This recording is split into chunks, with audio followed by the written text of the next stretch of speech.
Сәлем достар, сіздермен бірге Айжан каналыма қош келдіңіздер.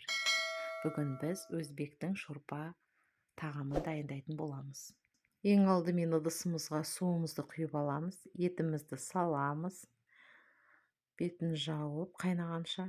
Қайнағаннан кейін көбігін алып тастаймыз. Тазалап көбігін алып тастаймыз. 1,5 сағатқа ақырын астын басып газдың қайнатып аламыз. Осылай ақырын қайнатамыз. Каналыма тіркеліп, лайк басып, комментарий жазып кетуді ұмытпаңыздар. Дайын болған етімізді түсіріп аламыз. Осылай алып аламыз. Керекті заттарымызды дайындап аламыз. Ет, сәбіз, пияз, тәтті бұрыш, картоп, ақжелкен, қызанақ. Ең алдымен етімізді алып, осылай 4 бұрышты ғып, турап шығамыз.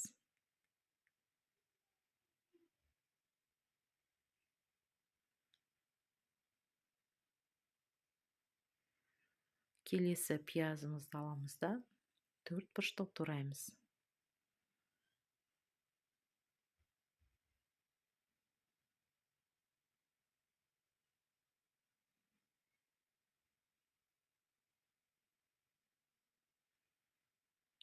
Сәбізімізді осылай дөңгелек қылып тураймыз.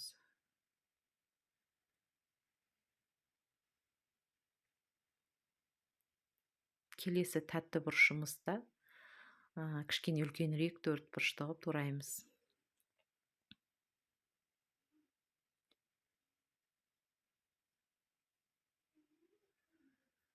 Қызанағымызды да 4 бұрышты қылып турап шығамыз.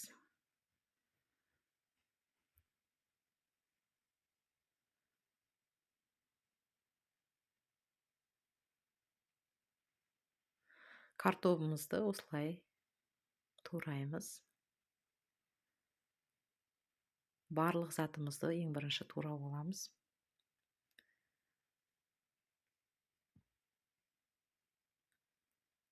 Ақжелкенімізді де осылай турап аламыз. Осылай барлығын турап аламыз. Табамызды қыздырып, үстіне кішкене майымызды құйып, қыздырып аламыз. Пиязымызды саламыз. Қызарғанша қуырып аламыз.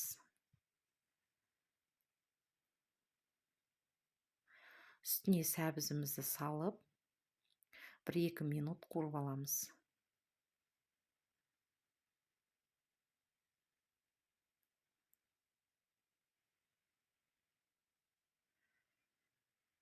Енді дайын болып тұрған сорпамызды алып, ең бірінші етімізді саламыз.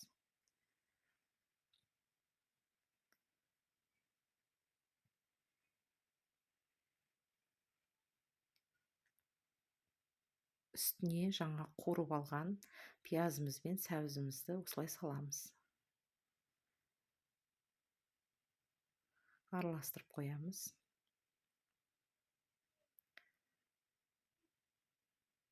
Келесі дайындап қойған картопымызды саламыз.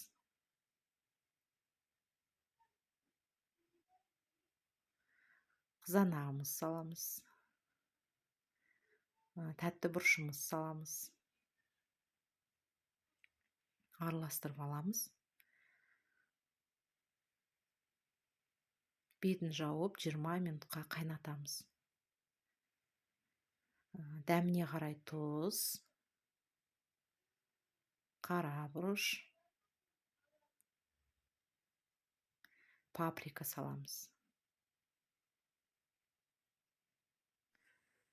Келесі ақжелкенімізді салып, кішкене қайнатып аламыз. Осындай дәмді шорпа дайын болды. Өте дәмді болып шықты. Жасап көрсеңіздер болады. Сіздерге ас болсын. Каналыма тіркеліп, лайк басып кетуді ұмытпаңыздар.